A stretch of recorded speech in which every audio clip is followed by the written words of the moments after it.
This could be the run. A deep fly into right field. Will the park hold it? It won't.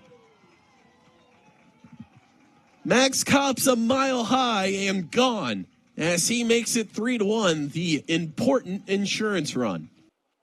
As he smokes this one to right field. No courtesy walk from the outfielders as that one lands in the parking lot. Past the American flag, goodbye baseball as a 3-run shot from Dial. Yeah, we saw him make a great play earlier that turned into an error. Save there as Gabriel Worth also jumping on the first pitch. Hits this a mile high into right center. Will anyone get to it? They won't. Lombardo runs under it. Can't bring it in. Now Worth turning for third. He'll be in there without a throw. He'll slide anyway to dirty up the pants after a great triple. I've been here a lot last season, but I've never seen a crowd like this. Everywhere packed, people on the railings, people on the outfield wall. A fun one as Macon comes out to support their home Mercer Bears. Milwaukee trying to spoil the party. They'll have a chance to start doing so here as they get to work in the top of the fourth. In charge of that effort is the 4-hole batter, Marion. Charlie Marion watches that one dip outside for ball one.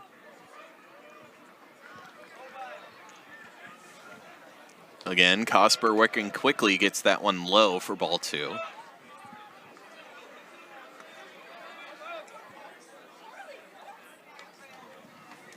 And quick ball three, as Cosper was all around the plate, but not exactly locating the zone.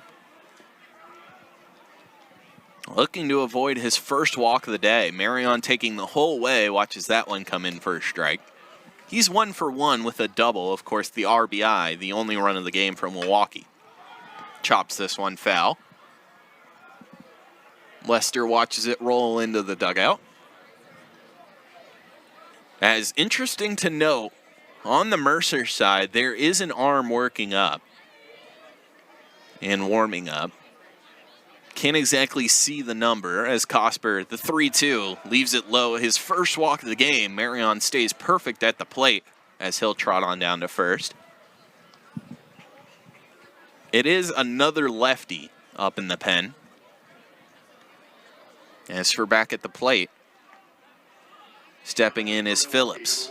Q Phillips, the switch hitting senior out of Elm Grove, Wisconsin. Transfers in from Iowa Western. Can play all three positions in the outfield.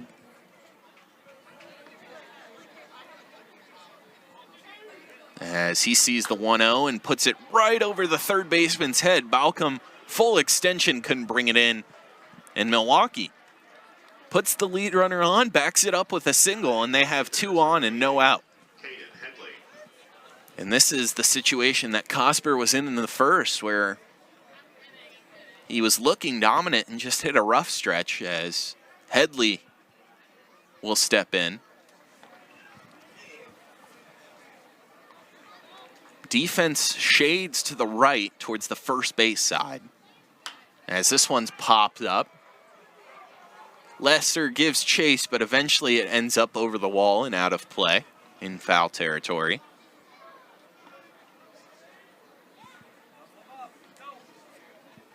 With the righty Headley in the batter's box, Fry at short is the man in charge of holding Marion. As Kamaka plays that second base hole pretty straight up. The 0-2, Cosper peers in, looking to get a strikeout and put himself in a position to come back from this little bit of trouble. He bounces it in there. A good stop from Thompson as he chases it down to make sure the runners don't advance 90 feet. So Cosper goes low with the off speed.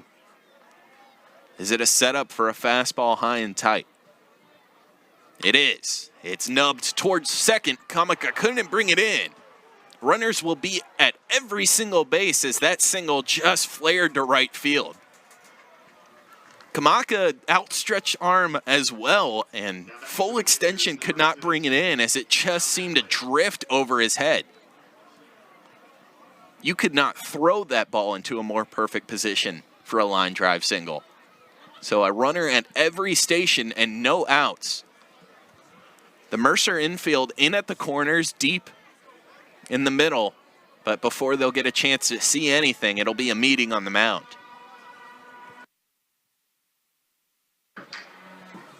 Interesting to see the infield stay out of this conversation. You would think there would be some discussion about whether the play is to come home or try and turn two. Early in this game, you expect them to go for the double play. Corners, if they are charging a ball in front of them, will likely go home. That's the situation on the infielder front. As for Colton Cosper, wants to make sure he doesn't leave anything over the plate, but still be very competitive in this at-bat because a strikeout puts him right in a position where he could potentially get out of a bases-loaded jam with no runs coming across. But right now, that seems in a very distant and unlikely future as the Panthers threaten it. Hadley swings at the first pitch. It's popped up. This one will end up in the crowd. And actually almost drifts back over the dugout as a happy fan gets a ball. So Cosper ahead in the count, 0-1.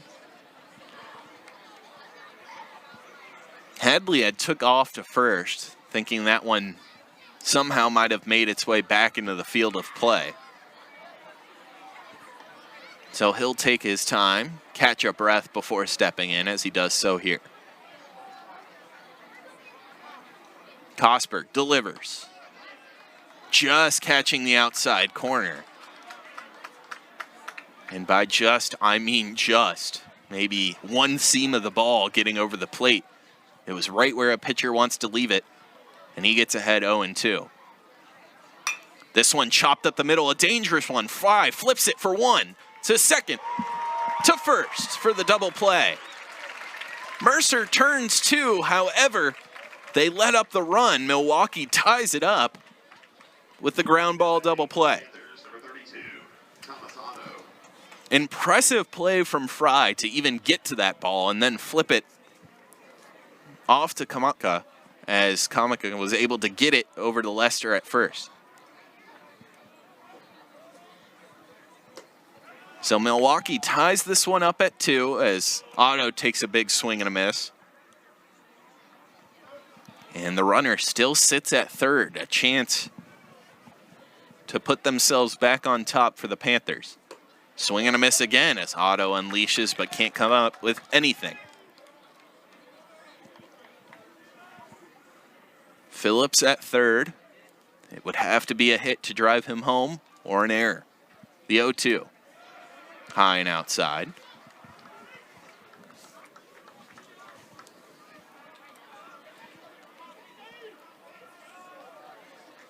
One ball, two strikes. Cosper trying to damage control. This one pieced up to deep left, coming in now from the warning track and brought in. Johnson ends the inning after the flyout. Milwaukee brings one across, but a ground ball double play limits the damage as we're all tied up yet again. After 3.5, it's 2-2. Bradley Fry showing off the range from short as he gets behind the second base bag, flips it off, and starts the double play. It helped Mercer out, but not enough to where they could keep the lead. As Tice will take the mound for the Milwaukee Panthers in a new game, all tied up at 2. Milwaukee having success in the bookends so far of this one. The top of the first and the top of the fourth. Mercer scoring too early in the bottom of the first and bottom of the second. One run apiece in those innings as the man that helped them get out to that lead, Ty Daly. Of course, his double in the bottom of the first put Mercer on the board. He was followed up later in the second inning by Parker Lester. His home run put Mercer out in front. We'll see him later this inning. For now, Ty Daly tries to crush the first pitch, a big cut, but just fouled right back into the backstop.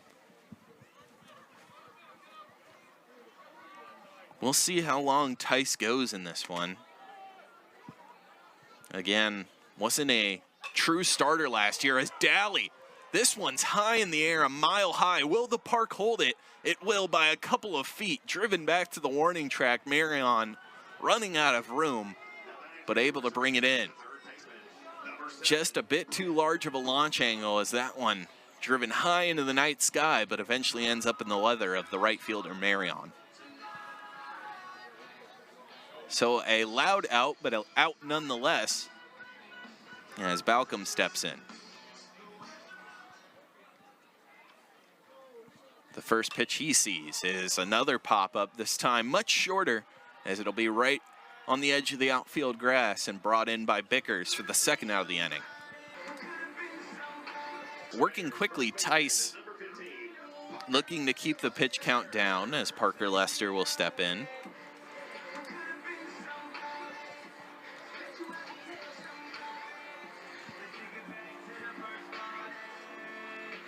Lester had the home run, the first of the year for the Mercer Bears in the bottom of the second. This one outside as Tice carefully deals to him.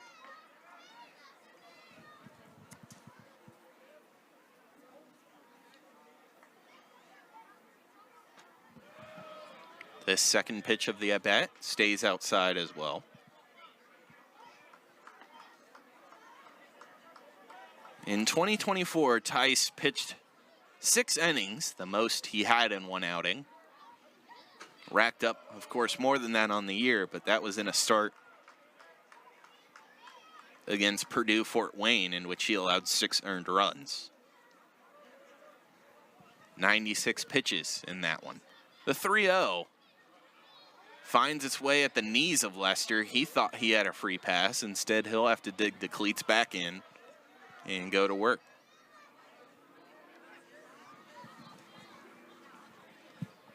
The 3-1. This one right there. Again, Lester unsure as it just clipped the outside corner. Battling back, Tice able to bring the 3-0 count to full. The 3-2. Swing and a miss. It's bounced in there. Parker Lester will head down to first, but he's easily thrown out.